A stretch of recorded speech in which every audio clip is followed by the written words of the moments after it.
오늘 우리에게 주시는 하나님의 말씀은 전도서 10장 5절로 7절까지의 말씀입니다. 길지 않으니 함께 봉독하도록 하겠습니다. 전도서 10장 5절로 7절까지의 말씀입니다. 함께 봅니다. 시작. 내가 해 아래에서 한 가지 재난을 보았노니 곧 주권자에게서 나오는 허물이라. 우매한 자가 크게 높은 지위를 얻고 부자들이 낮은 지위에 앉는도다. 또 내가 보았노니 종들은 말을 타고 고관들은 종들처럼 땅에 걸어 다니는도다. 아멘. 오늘은 전도서 10장의 말씀을 갖고 관점으로 하는 사업 이런 제목으로 함께 하나님 말씀을 나누도록 하겠습니다. 우리 모두는 지금 솔로몬의 전도서를 함께 봅니다. 인생의 모든 시간을 다 살아서 이제 영원한 하나님 나라에 이르게 될 바로 문 앞에 서 있는 솔로몬이 자신을 뒤이어서 이 땅에서 왕으로 또는 이 땅에서 한 명의 그리스도인으로 살아가는 이들에게 주는 그 말씀이 바로 전도서인 것이죠. 사실 인생을 살아가면서 우리에게 많은 지혜가 필요하고 또는 여러 문제를 풀어갈 지식과 해법이 필요한 법인데, 그 모든 것을 얻기에 가장 좋은 삶의 자리가 있다면 그것은 사실 죽음 앞에 서는 것입니다. 그래서 믿음의 선인들이 늘 언제나 이렇게 이야기했던 것이죠. 죽음을 아는 것이 사리 분별이다. 성경에서 죽음을 앞두고 말하는 하나님의 말씀이 있다면 그건 전도서입니다. 그래서 전도서가 인생에 아직 시간이 주어진 우리의 인생을 살아가는 우리 모두에게 그 어떤 말씀보다 더 큰 하나님의 지혜를 주는 말씀이 되는 것이지요. 오늘 솔로몬은 우리에게 이렇게 이야기합니다. 자기가 인생을 살면서 해 아래에서 보게 된 한 가지 재난이 있었다고 말이죠. 그것은 다름 아닌 주권자에게서 나오는 허물이라고 그는 말합니다. 여기서 말하는 주권자는 말하자면 왕이라고 볼 수 있을 것입니다. 그는 왕이 되기 위해 그 자리에 오르기까지 수많은 어려움 앞에서 지혜롭게 판단하고 결정했을 것이고, 또한 많은 것들을 절제하면서 결국은 주권자의 자리에 올랐을 것입니다. 그런데 그가 그 주권자의 자리에서 한 가지 허물을 행하게 되는데, 바로 그것은 다름 아닌 인사에 관한 것입니다. 즉 사람에 관한 내용이라고 하는 것이지요. 그 내용은 다음과 같습니다. 미숙한 사람에게 고위직을 맡기고 성숙한 이에게는 오히려 낮은 지위를 맡기는 것, 이로 인해서 능력이 입증되지 않은 신출내기가 갑자기 출세하여서 위세를 떨치게 되고, 경험이 풍부한 노련한 사람은 해임이 되는 것, 이것이 솔로몬이 그의 인생에서 보게 된 가장 큰 재난이었다고 그는 이야기를 합니다. 열왕기상 12장을 보면 솔로몬의 뒤를 이어서 왕이 되는 그의 아들 르호보암에 관한 말씀이 나옵니다. 르호보암이 왕위에 올랐다는 이야기를 듣고 북쪽의 10지파의 그 회중들은 여로보암을 불러서 그를 북쪽 지파를 대표하여서 르호보암에게 나아가도록 합니다. 르호보암에게 나아간 여로보암은 지난 40년 동안 솔로몬의 과중한 노역을 가볍게 해줄 것을 대표로 요청하게 되지요. 매우 정중한 요청으로 성경에서는 읽힙니다. 만약 그렇게만 한다면 솔로몬에 이어서 그의 아들인 르호보암에게도 충성을 다할 것을, 왕으로 계속 잘 섬기겠다는 그런 약속을 합니다. 이렇게 북쪽 지파의 요청을 들은 르호보암은 이 판단을 바로 내릴 수 없기에 3일간의 말미를 달라고 조언을 이렇게 구할 시간을 달라고 말을 합니다.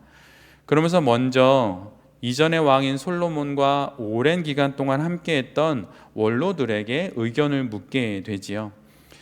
원로들은 그들의 경험과 또 르호보암에 대한 그 충심으로부터 비롯된 조언을 합니다. 그들은 르호보암이 백성들의 요구를 들어줄 것을 그렇게 잘 말을 하게 되지요. 긴 세월 동안의 과중하고 고된 노역에서 이제 백성들이 좀 쉼을 얻도록 좀 온건한 정책을 펼칠 것을 조언합니다. 그 말씀이 열왕기상 12장 7절의 말씀인데 제가 읽어드리면 다음과 같습니다. 임금님께서 이 백성의 종이 되셔서 그들을 섬기려고 하시면 또 그들이 요구한 것을 들어주시겠다고 좋은 말로 대답해 주시면 오히려 이 백성은 평생 임금님의 종이 될 것입니다. 지금 르호보암에게는 솔로몬의 실책을 바로잡을 기회가 온 것입니다. 자신이 먼저 제안한 것도 아니고 백성들이 먼저 제안을 했고 이를 잘 받아들이기만 하면 되는 것이죠. 명분도 쌓고 또한 통치의 기반도 잘 다지면서 시작할 수 있으니 정말 매우 좋은 기회가 온 것입니다. 힘으로써의 굴림이 아니라 섬김으로 솔로몬의 실수를 만회하고 실책을 바로잡아서 새롭게 통치를 시작할 기회가 온 것이지요. 그런데 르호보암은 이 조언을 잘 듣고 이후에 자신과 함께 자란 친구들인 젊은 신하들에게 조언을 구합니다. 그런데 개역개정은 그들을 향해서 소년들 이렇게 번역을 해놓고 있는데 사실은 그들은 르호보암과 비슷한 나이인 40대 정도의 그런 사람들입니다. 지금으로도 적은 나이가 아니고 특별히 고대에서는 더더욱 어린 나이가 아니지요. 그럼에도 불구하고 성경에서 그들을 소년들로 기록하는 이유는 그들의 미숙함을 드러내려는 의도가 있기 때문입니다. 나이가 들었다고 해서 저절로 원숙해지는 것이 아니고 또 어른이 되는 것이 아니듯이 그들의 모습에서 미숙함이 많이 보였기에 소년들이라고 성경은 기록하고 있는 것입니다. 그런데 르호보암의 이 친구들의 조언을 받아들이게 되는데 그들의 조언은 다음과 같은 것이었어요. 원로들의 의견과는 정반대로 백성들의 멍에를 더욱 무겁게 하라고 조언합니다. 르호보암의 새끼손가락이 솔로몬의 허리보다도 굵다고 그렇게 말하고 르호보암의 약함이 솔로몬의 강함보다 더 강하다고 그렇게 조언을 해줍니다. 그리고 솔로몬은 가죽 채찍으로 매질을 했지만 르호보암은 쇠 채찍으로 치겠다고 대답하라고 조언을 해줍니다. 힘으로 더 강하게 눌러서 제압하라고 조언을 하는 것이지요. 결국 르호보암은 이 친구들의 조언을 받아들입니다. 이후로 어떤 일이 벌어집니까? 결국은 이스라엘은 남유다와 북이스라엘로 나뉘게 됩니다. 이 일을 누가 저지릅니까? 최고 권력의 자리에 앉은 주권자 르호보암이 행한 것입니다. 오스왈드 챔버스가 이런 말을 합니다. 가장 선한 인간이라 해도 그는 단지 인간일 뿐이다. 이것을 아는 것이 헛된 망상에서 벗어나는 지름길이다. 내게 대단한 힘과 권력이 있어서 주권자와 실력자가 됐다 하더라도 그들 모두는, 그리고 우리 모두는 한낱 인간일 뿐입니다. 불완전함이 있고 실수라는 그림자가 늘 따라붙는 인생이 바로 우리 모두가 살아가는 인생인 것이죠. 그러기에 늘 스스로를 뒤돌아보고 자신의 선택과 결정에 대해 자기 성찰적인 태도를 가져야 하는 것입니다. 우리 모두는 사업을 하니 기회를 잡으려고 세상의 이치에 밟고 무엇인가 어떤 새로운 길이 열릴 것을 확인하기 위해 세상에 대한 관찰을 많이 합니다. 그러나 세상에 대한 관찰보다 우선 있어야 하는 것은 자기 성찰입니다. 아무리 대단한 권력을 가졌다 하더라도 그들 모두는 한낱 인간일 뿐입니다.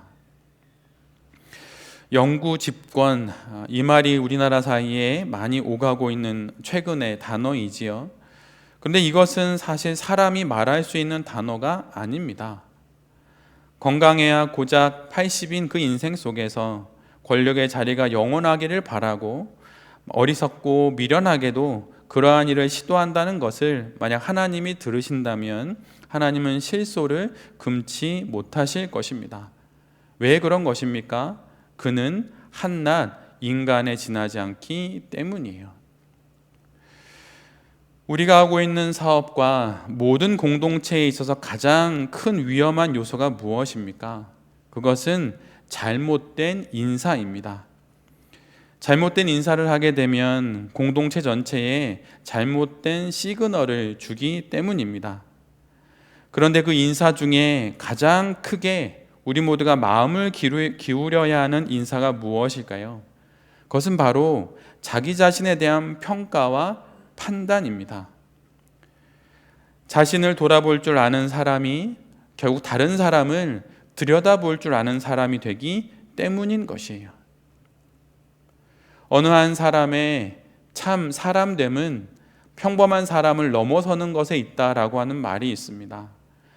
내 자신의 모습을 돌아보지 못하고 나를 성찰하지 못하면서 세상을 관찰하며 사업의 길이 열리기를 바라는 것은 헛된 꿈에 지나지 않습니다. 나를 돌아보고 내 안에 무엇이 문제이고 내 안에 어떠한 것이 고쳐져야 하는지 돌아보는 자기 성찰의 영혼의 눈이 있는 사람만이 이 땅에서 온전한 사업을 해나갈 수 있는 것이에요.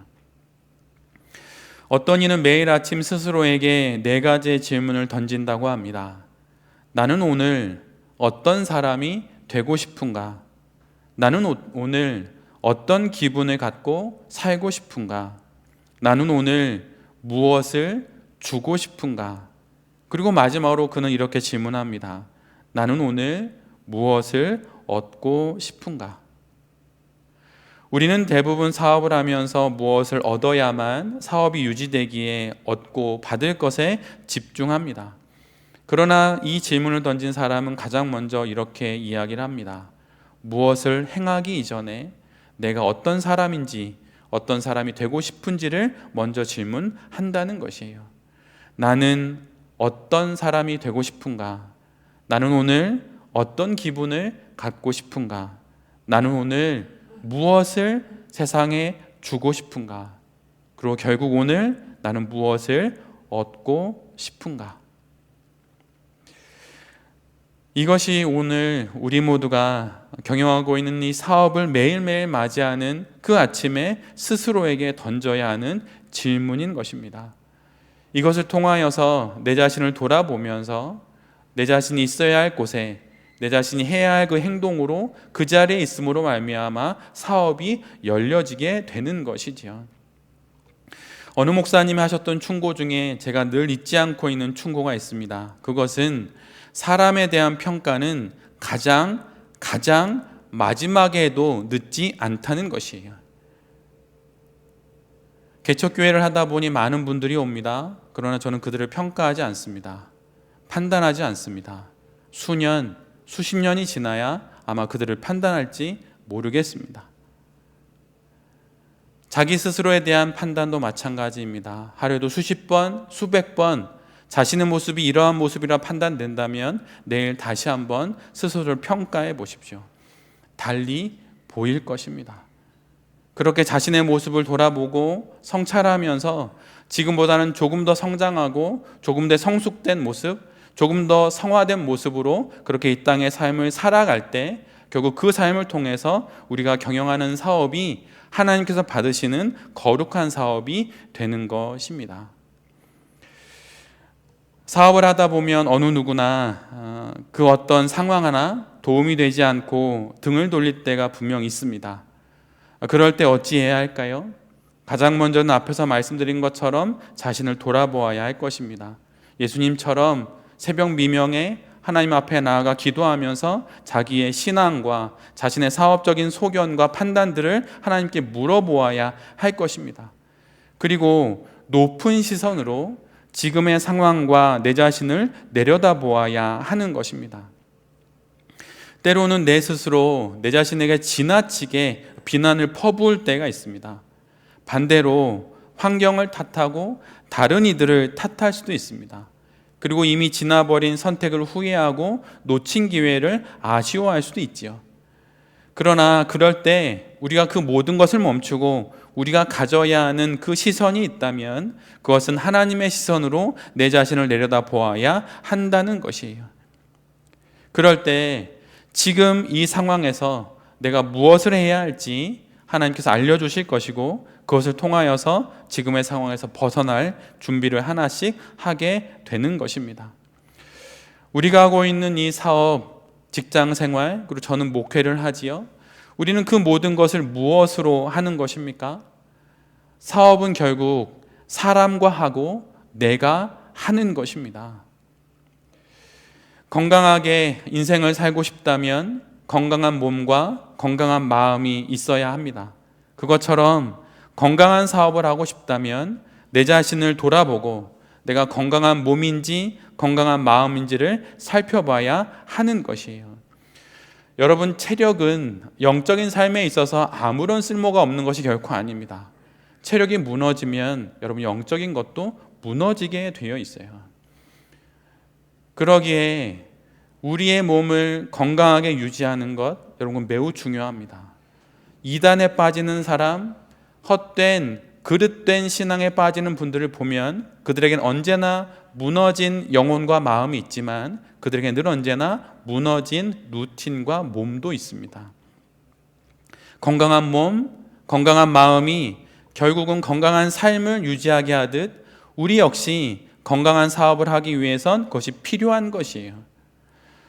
그런데 우리 모두는 경건한 기독 사업을 하고 싶습니다. 그럼 어떻게 해야 될까요? 이것에다가 건강한 영혼을 더해야 하는 것이에요.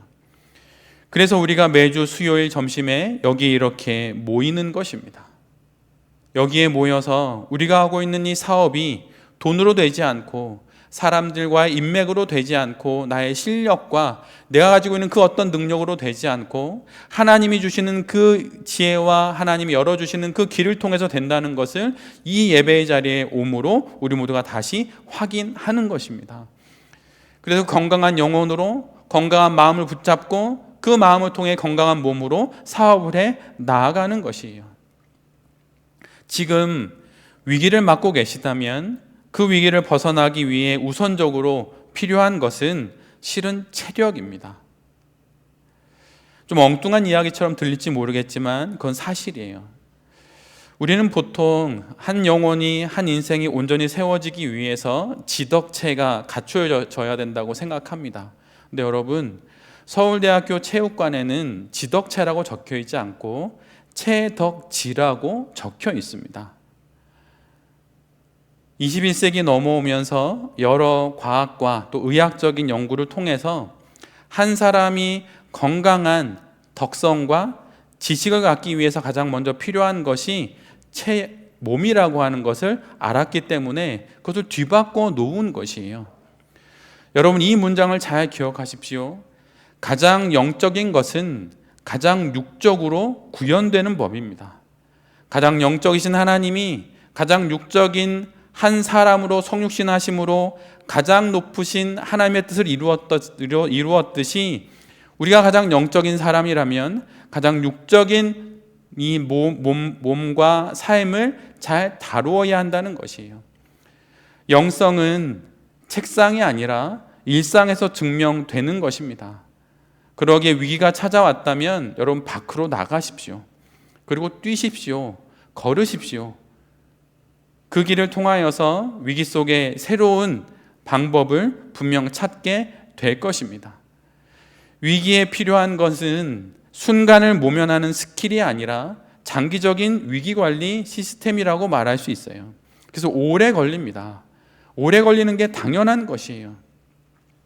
여러분, 복음서를 읽으면 예수님께서 병자들을 고치십니다.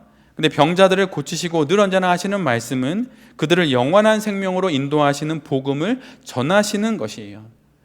그에게 가장 필요한 몸의 질병, 그 위기의 순간을 모면하게 하시지만 늘 언제나 영원한 치유로 그들 모두를 이끄시는 것이에요.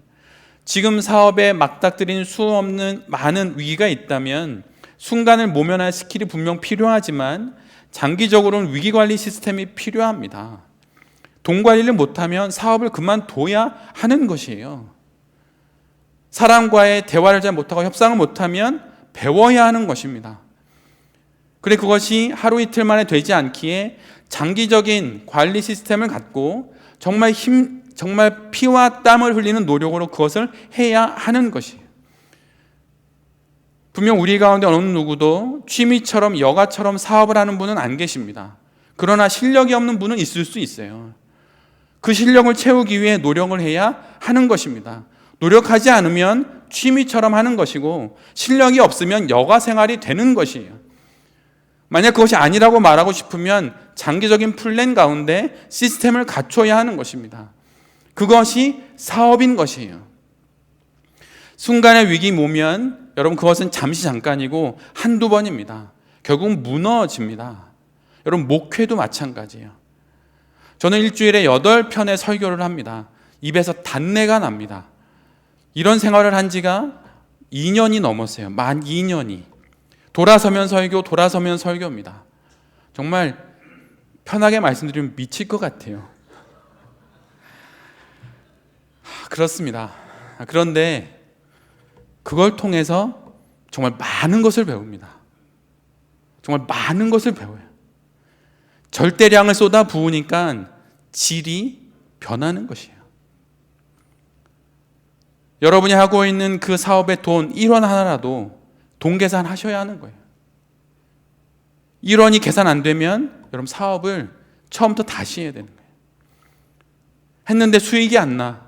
그러면 다시 해야 되는 거예요. 수익이 안 나는데 어떻게 사업이 됩니까? 목회는 수익이 안 나도 할 수 있습니다. 애초에 돈이 목적이 아니기 때문이에요. 근데 사업을 하는데 수익이 안 나요. 1년, 2년 됐어요. 여러분 그러면 정말 뼈를 깎는 노력으로 수익을 내야겠다는 결심을 해야 되는 것이에요. 업종을 바꿔야 할 수도 있습니다. 만약 제가 목회를 한 10년 했는데 성도가 한 명도 없어요. 그러면 목회를 접을 생각도 해야 하는 거예요. 근데 아직 10명 정도가 있어서 아직은 합니다. 네. 근데 여러분 목회가 그러하듯 여러분에게는 돈이 그런 거예요. 재정이 그런 거예요. 수익이 그런 거예요. 만약 그것이 1년, 2년 꽤 오래 되었다면 장기적으로 여러분 시스템을 만들어야 하는 거예요. 장사와 사업의 차이점이 무엇입니까? 장사는 하루 돈 벌어 다음을 하는 거지만 사업은 시스템으로 하는 것이에요. 그래서 그 시스템을 대신해 줄 사람을 고용하고 그래서 인사가 중요한 것이에요. 근데 사실 우리 모두는 아직 장사 수준입니다. 그런데 돈 관리를 안 한다? 내 자신을 돌아보지 않는다? 유일한 그 장사의 미천인 내 자신을 돌아보지 않는다? 여러분 그러면 사업할 수 없는 것이에요. 하나님의 관점으로 내 자신을 돌아봐야 하는 것입니다. 그리고 목표를 성취하지 못하는 이들의 공통적인 특징이 있어요. 그것은 목표를 자주 바꾼다는 것이에요. 아니면 목표가 구체적이지 않고 수치화되지 않고 가능하지 않은 것일 수 있어요. 목표는 언제나 구체적이어야 합니다. 숫자로 드러나야 하는 것이에요. 또한 가능한 것이어야 돼요. 만약 저는 그런 꿈을 꾼 적 없지만 지금 여기서 5만 명의 성도가 모이기를 꿈꿉니다. 말도 안 되는 것이에요. 그러나 구체적이어야 하고 숫자가 있어야 하고 실현 가능해야 합니다. 만약 그런 목표를 정하고 있다면 여러분 그것을 바꾸지 않아야 하는 것이에요.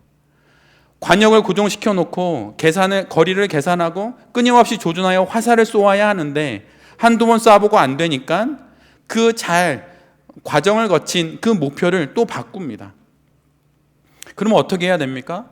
다시 거리를 계산하고 다시 조준해야 되는 것이에요. 그럼 처음부터 다시 리셋입니다. 또 리셋이고 또 리셋이에요. 그러면 언제 성과를 거두는 것입니까? 만약 나의 목표가 구체적이고 숫자로 계산이 되고 주변 사람들에게 물어봤을 때 가능한 것이라고 한다면 이제는 거기에 목숨을 걸어야 하는 것이에요. 목숨을 걸어야 하는 것이에요. 사업은 장난이 아닙니다. 저희 아버지는 야채 장사를 했다고 말씀드렸습니다. 저희 아버님 20년 넘게 야채 장사를 하셨는데 새벽 4시에 나가서 저녁 12시에 들어오셨어요. 아버님과 함께 보낸 유년 시절의 기억이 거의 없습니다. 근데 그렇게 해서 아무것도 없고 사과 개짝 하나 놓고 신혼살림을 시작한 그 집안에서 대학까지 갈 수 있는 자녀들이 나왔어요. 근데 지금 시대는 그런 젊은이들을 보기가 참 어려운 것 같아요. 근데 여러분 사업은 그렇게 하는 것이에요. 기독사업가라면 그렇게 하는 것이에요. 7시간, 8시간 퍼대 자고, 눈 뜨니까 10시고, 피곤하면 자고. 그렇게 해서 사업할 수 없습니다. 저희 아버지 돈에서는 정말 배추 냄새가 났어요. 10,000원 한 장을 놓고 배추 한 장이라고 하죠. 정말 저는 그것을 어린 시절 저의 코로 10,000원짜리가 배추 한 입이라는 그 냄새를 정확히 맡았습니다. 그렇게 사업을 하는 것이에요. 여러분 정말 하나님 앞에 기도하며 사업하십니까? 그럼 물불을 가리지 않고 시도하는 것이에요. 기도한다는 건 시도한다는 것이에요. 예배당에서 손을 들면 손에서 땀이 나도록, 피땀이 나도록 일을 하는 것입니다. 정말 그렇게 일을 하는 것이 기독 사업이에요. 시간을 갖고 열심을 갖고 모든 것을 쏟아부어서 일을 해야 하는 것이에요. 하나님께서 천지를 창조하실 때 6일 창조하시고 7일째 쉬십니다. 하나님도 6일 피땀 흘려 일하셨고 하루를 쉬셨어요. 우리도 마찬가지입니다. 우리에게 안식이 허락되는 이유는 무엇일까요? 예배가 허락되는 이유는 무엇일까요? 왜 일주일 내내 예배하지 않고 일주일에 하루만 예배해야 하는 것일까요? 그 하루의 안식으로 충분한 것입니다.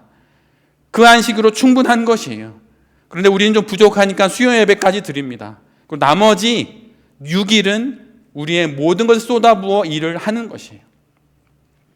우리에게 주어진 일주일은 안식하라는 하루와 생활하라는 6일로 구분할 수 있어요.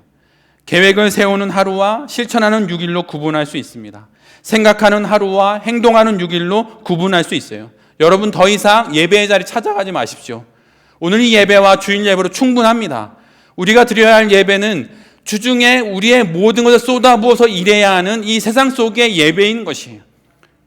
그것으로 충분합니다. 오히려 우리가 드리지 않는 예배가 세상 속의 그런 예배인 것이에요. 저는 그런 분들 많이 봤습니다. 많이 봤어요. 목회자로 세상 속에서 돌배교회에 와서 그런 분들 많이 봤습니다. 근데 사실 그분들과 얘기 나누면 느끼는 건 단 하나, 이제 기도 그만하고 나아가서 일하라는 것이에요. 헌금 그만하고 지금 하나님께서 주신 그 일에서 수익을 못 내는 그 부분을 계산해 내라는 것이에요. 어디에서 로스가 일어나고 어디에서 마이너스가 나오는지 보라는 것이에요. 그것이 거룩하고 경건한 것입니다. 그런데 정작 거룩해야 할, 경건해야 할 그 일에 두 손 놓고 있어요. 여러분 그것을 통해서는 하나님의 일은 일어나지 않습니다. 목표가 잘못되지 않았다면 여러분 열심을 내십시오. 최선을 다하십시오. 그것이 우리가 해야 할 일인 것이에요. 여러분이 하고 있는 사업을 망치는 방법을 하나 알려드릴게요. 일해야 할 때 기도하고 기도해야 할 때 일하십시오. 100% 망합니다. 망합니다. 그런데 우리는 대부분 일해야 할 때까지 기도합니다. 여러분 그러지 마십시오. 그건 제가 해야 할 일이에요. 기도 제목 있으면 저한테 보내주세요. 지난 주 중에도 저에게 기도 제목 보내주신 분이 계십니다. 이제 기도할 것입니다. 기도 제목 보내주지 않으면 전 기도하지 않습니다. 기도 제목 보내십시오. 제가 할 일이 그것이니, 제가 주중에 5일 동안 6일 동안 해야 할 일이 그것입니다. 그리고 7일 날 저는 예배합니다. 근데 여러분은 일하십시오. 직장에서 여러분 진급하고 승진해야 합니다. 여기가 좋사오니 이쯤이면 됐습니다 말하지 마십시오. 그건 목회자가 하는 일이에요. 저는 사실 이쯤이면 됩니다. 오늘 저녁이라도 주님이 부르시면 저는 오케이입니다. 더 바랄 게 없어요. 근데 여러분은 아니에요. 여러분 하셔야 할 일이 많습니다. 지금보다 세상에서 제사장으로, 왕으로 해야 할 일이 많아요. 근데 여러분 왜 열심을 내지 않으십니까? 지금보다 더 열심을 내셔야 해요. 여러분이 하시는 일을 몰라서 그렇게 말한다고 말씀하지 마십시오. 목회자로서 여러분에게 말씀하시는 거예요. 여러분이 가지고 있는 그 모든 것, 여러분 죽음과 함께 날아가 버릴 것입니다. 몸이 부서져라 일하시고 가지고 있는 물질과 시간이 있다면 여러분 거룩한 일을 위해서 사용하셔야 하는 거예요. 그러라고 하나님이 여러분에게 여전히 생명을 허락해 주신 것이에요. 어제도 수없이 많은 그리스도인들이 하나님의 나라에 이르게 되었습니다. 그럼에도 불구하고 우리에게 생명을 주시는 이유가 무엇인가요? 아직까지 우리에게 기회를 허락해 주시는 것이에요. 여러분, 무의도식하지 마십시오. 그냥 그저 그렇게 어제와 같은 오늘, 오늘과 같은 내일을 살면서 무엇인가 일이 되리라고 생각하지 마십시오. 그런 일은 없습니다. 만에 하나 있다 하더라도 하나님 한 번쯤 봐주신 것 뿐이에요. 열심히 끊임없이 여러분의 모든 것을 쏟아부어서 최선을 다하십시오.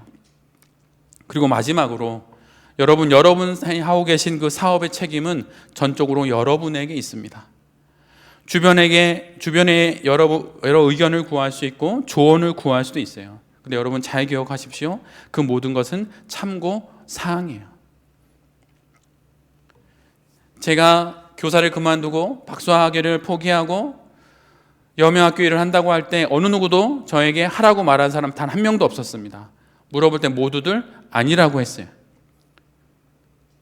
근데 전 그 길을 갔습니다. 제가 목회를 하려고 할 때, 북한 일을 하고 있는 제가 목회한다고 할 때 어느 누구도 그 일에 찬성한 준 사람 한 명도 없습니다. 몇 번 말씀드렸지만 저에게 있어서 신앙적인 담임 목사님이셨던 김동호 목사님을 찾아갔을 때도 김동호 목사님도 저에게 목회하지 말라고 그랬어요. 너 말고도 목회할 사람은 널렸고 너 없이 여명학교는 안 된다고. 근데 저는 그 말씀을 듣고 문을 닫고 나오는 순간 저는 해야겠다는 마음을 먹었습니다. 판단은 누가 하는 것입니까? 내가 하는 것이에요. 여러분 핑계대지 마십시오. 담임 목사님 때문 아닙니다. 여러분이 책임지는 것이에요. 모든 사안, 모든 의견은 참고사항일 뿐이에요. 책을 읽을 때 맨 뒷장에 있는 참고문헌 그건 언제 읽습니까?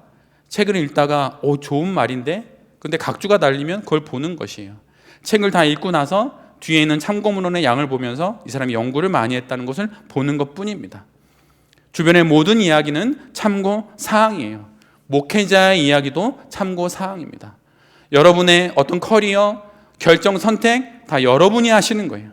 그러기에 여러분이 홀로 단독자로서 하나님 앞에 서야 하는 것입니다. 여러분 목회의 최종적인 목표가 무엇입니까? 여러분 그것은 하나님 앞에 독립이에요. 목양을 했는데 끊임없이 그 교회나 그 목회자에게 붙들려 있다면 목양 잘못한 것입니다. 목회의 궁극적인 목적은 여러분이 스스로 독립해서 하나님 앞에 서는 것이에요. 단독자로 수많은 결정과 선택을 하면서 이 땅의 삶을 살아가는 것이에요. 여러분 홀로 서셨습니까? 여러분 사업 앞에 그 누구도 책임져 줄 수 없다는 마음으로 그 사업을 하고 계십니까? 세상을 탓하지 않고 지금 시대를 탓하지 않고 기회를 탓하지 않고 온전히 자기 자신만을 탓하면서 책임지며 사업을 하고 계십니까? 여러분 만약 그렇다면 잘하고 있는 것이에요. 만약 아니라면 잘못하고 있는 것이에요. 여러분 스스로 판단하고 결정하고 모든 것을 선택하십시오. 그것이 하나님께서 여러분에게 그 사업을 허락하신 이유인 것이에요. 최선이 아니면 차선을 선택하고 차선이 안 보이면 차악이라도 선택하면서 최악을 피해 이 땅 가운데 하나님의 그 사업의 길을 열어가는 것이 바로 기독사업가의 일이라고 하는 것이에요. 무엇이든 결정하고 하십시오. 미루지 말고 하십시오. 돌베개 교회는 매달 2권의 책을 추천합니다. 하나는 신앙도서고 하나는 일반도서예요. 그런데 제가 신앙도서보다 더 많이 기울여서 추천하는 것은 일반도서입니다. 2월의 추천도서는 결정하는 습관, 미루지 않는 것이 최고의 결정이다라고 하는 제목의 책이었어요. 주도적으로 결정하라는 것이에요. 결정을 남에게 양도하지 않아야만 책임을 지게 되고 거기에 목숨을 걸고 뭐든지 하게 되는 것이에요. 하나님께서 오늘도 우리에게 다시 한번 살아갈 수 있는 기회를 주셨고 그 기회 속에서 사업을 하게 해 주셨습니다. 그리고 우리는 돈이 목표가 아니라 하나님이 목표라고 말하면서 이 길을 걸어가고 있어요. 여러분 그렇다면 하나님 앞에 단독자로 서십시오. 그리고 스스로 주도적으로 결정하고 길을 내어서 이 위기를 헤쳐나가야 하는 것이에요. 그것이 바로 우리 모두가 해야 할 일인 것입니다. 인생의 타석에서 내려오지만 않으면 여러분 우리에게 기회가 있어요. 인생의 타석의 아웃카운트는 죽을 때까지 무한대인 것입니다. 내일 죽는다 하더라도 오늘 올라가서 한번 배틀을 휘두르면 그것이 바로 우리의 기회가 되는 것이에요. 여러분, 포기하지 마십시오. 어떤 마음이든 어떤 육체적인 상황이든 사업적인 형편과 상황이든 그런 거 핑계대지 말고 오늘 주어진 이 시간을 나의 인생의 마지막 인생의 타석이라고 여기고 올라가서 내려오지 말고 배틀을 휘둘러 기회를 만드십시오. 그런 자에게 분명 하나님께서 놀라운 일을 시작하시게 될 것입니다. 포기하지 말고 하나님을 바라보며 하늘의 관점으로 나의 사업을 내려다보면서 여러분이 헤쳐 나가십시오. 우리의 사업을 통해 하나님의 놀라운 일이 분명 일어나게 될 것입니다. 용기를 가지십시오. 그 용기가 바로 믿음인 것입니다. 아멘.